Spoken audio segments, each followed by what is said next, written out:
சுந்தரிக்கு வந்து தூக்கமே வரமாட்டேங்குது. செமையா டென்ஷன் ஆயிடுறாங்க. இத கண்டுபிடிச்சே ஆகணும். என்னால முடியாது. உண்மையிலே என் பையன் கூட வாழ்ந்தாலும் என்னன்னு தெரிஞ்சுக்கணும். அவங்க பெட்ரூம்ல என்ன நடக்குதுன்னு சொல்லிட்டு முதல்ல வந்து கண்டுபிடிக்கணும் அப்படின்னு சொல்லிட்டு என்ன பண்றாங்க, சுந்தரி நேரா போயிட்டு இங்க அனுவோட பெட்ரூம்க்கு எட்டி பார்க்கணும் அப்படின்னு சொல்லிட்டு பார்க்குறாங்க. பார்த்தா கதவு சாத்தியிருக்கு.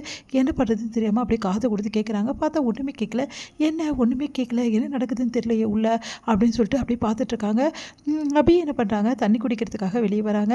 வெளிய வந்து அபி வந்து சுந்தரியை பார்த்துற போகிறாங்கன்னு சொல்லிட்டு சுந்தரி என்ன பண்ணுறாங்க, ஒரு போர்வையால் போத்திக்கிறாங்க. ஐயோ இவளை பார்த்துட்டு அவ்வளோதானே அப்படின்னு சொல்லிட்டு உடனே வந்து பார்த்துடுறாங்க. அபி இப்படி பண்ணுறியா, திருட வந்து உள்ளே வந்துட்டான், அவ்வளோதான், இவனை விடவே கூடாது அப்படின்னு சொல்லிட்டு அபி என்ன பண்ணுறாங்க, எல்லாரையும் வந்து ரகசியமாக போய் எழுப்புறாங்க. வாங்க வாங்க நம்ம வீட்டில் திருட வந்திருக்கான் அப்படின்னு சொல்லிட்டு எல்லாருமே வராங்க. கையில் வந்து எல்லாருமே ஒரு கொம்பு எடுத்துகிட்டு வராங்க அடிக்கிறதுக்காக. அதுக்கப்புறம் திருடனை வந்து சுற்றி சுற்றி அடிக்கலாம் சொல்லிட்டு ஃபுல்லாக வந்து சுற்றுறாங்க. திருடன் கூடவே சுந்தரி என்ன பண்ணுறாங்க, இங்கே ஓடுறாங்க அங்கே ஓடுறாங்க. என்ன பண்ணுறதுன்னு தெரியாமல் அப்படியே யோசிச்சுட்டே அப்படியே வந்து வந்துகிட்டே இருக்காங்க. அவங்கள ஏமாற்றி ஓடிட்டு இருக்காங்க. ஒரு கட்டத்தில் வந்து சுந்தரி வந்து அவங்க வீட்டுக்கார்கிட்ட மாட்டிக்கிறாங்க.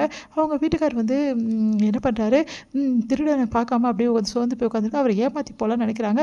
அதுக்குள்ளே மற்றவங்களாம் வந்துடுறாங்க.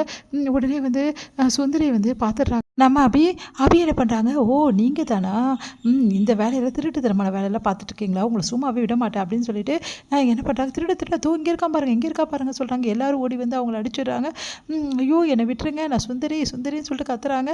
சுந்தரியா அப்படின்னு சொல்லிட்டு, ஐயோ என்ன இவ குரல் கேட்குது சொல்லிட்டு அவங்க வீட்டுக்கார் ஓடி வராரு. என்ன ஆச்சு சுந்தரி அப்படின்னு, நீங்களும் வந்து என்ன அடிச்சிங்க, எதுக்கு என்ன அடிச்சிங்க அப்படின்னு, எதுக்காக போர்வையெல்லாம் போத்திட்டு வர, எதுக்காக இந்த மாதிரி வேலையெல்லாம் பண்ணுற அப்படின்னு. ஏங்க குளிர்ச்சுங்க, வெளியே வந்து நின்றுட்டு இருந்தேன், சரி அப்படியே வந்து போர்வை போத்திட்டு வந்தேன், இது ஒரு தப்பா, இதுக்கு போய் எல்லாரும் போட்டு அடிச்சுட்டிங்க, நல்லா அடிச்சுட்டிங்க, எனக்கு வலிக்கு தெரியுமா அப்படின்றாங்க. ஐயோ சாரிம்மா, திருடன் நினச்சோம். ஐயோ சாரி அத்தை, திருடன் நினச்சிட்டு தான் நான் சொன்னேன் எல்லாருக்கிட்டையும், நீங்கள் இப்படி போர்வை போத்திட்டு வந்தால் எப்படி அத்தை எனக்கு அடையாளம் தெரியும், தெரியாமல் அடிச்சுட்டு அத்தை, சாரி அத்தை, ரொம்ப வலிக்குது அத்தை அப்படின்னு சொல்லிட்டு கேட்குறாங்க. நம்ம அப்படியும் அதை பார்த்துட்டு செமைய டென்ஷனாக அப்படியே பார்த்து முறைக்கிறாங்க சுந்தரி. அடுத்து வந்து எல்லாருமே வந்து எல்லாருமே சாரி சொல்லிட்டு கிளம்புறாங்க. அவங்கவுங்க தூங்கத்துக்கு, இதுக்கப்புறமாவது தூங்கு, இந்த மாதிரி சுற்றிட்டு இருக்காது அப்படின்னு சொல்லிட்டு பாட்டி வந்து திட்டி விடுறாங்க. உடனே வந்து சாரி அப்படின்னு சொல்லிட்டு அப்படியே உட்காந்துருக்காங்க. ஐயோ நல்லா அடிச்சுட்டாங்களே அப்படின்னு சொல்லிட்டு சுந்தரி உள்ளே போய் படுக்கலாம்னு சொல்லிட்டு அவரும் போயிடுறாரு. அடுத்து வந்து ஐயோ எனக்கு முடியலையே, இப்படி அடிச்சுட்டாங்களே, நான் தருமடி வாங்கிட்டேனே அப்படின்னு சொல்லிட்டு சுந்தரி புலம்பிட்டு இருக்காங்க. அப்போ வராங்க நம்ம அபி, என்னத்த பலம் அதிகமாக இருக்க பொறுக்கு, அடி ரொம்ப பலமோ அப்படி சொல்லிட்டு கேட்குறாங்க. என்னடி நக்கலா அடிச்சுட்டு அப்படின்னு.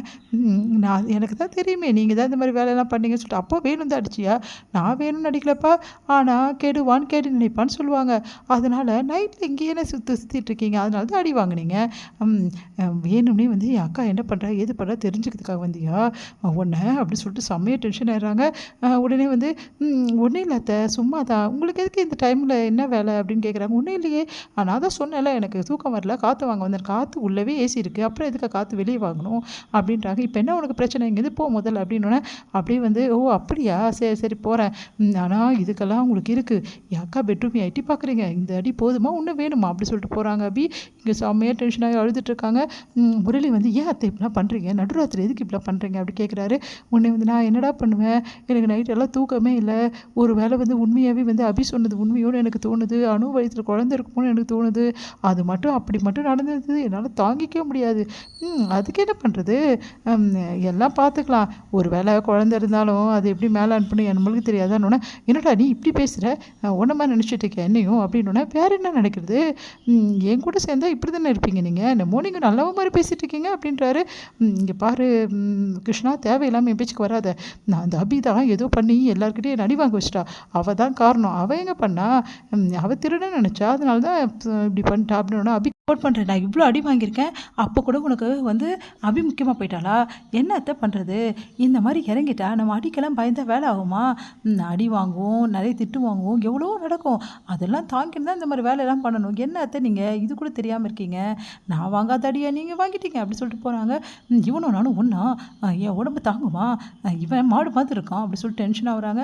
ஐயோ இப்படி அடிச்சிட்டாலே, வேணும்னு தான் நல்லா அடிச்சு விட்டா அப்படி சொல்லிட்டு புலம்பிட்டே போகிறாங்க சுந்தரி.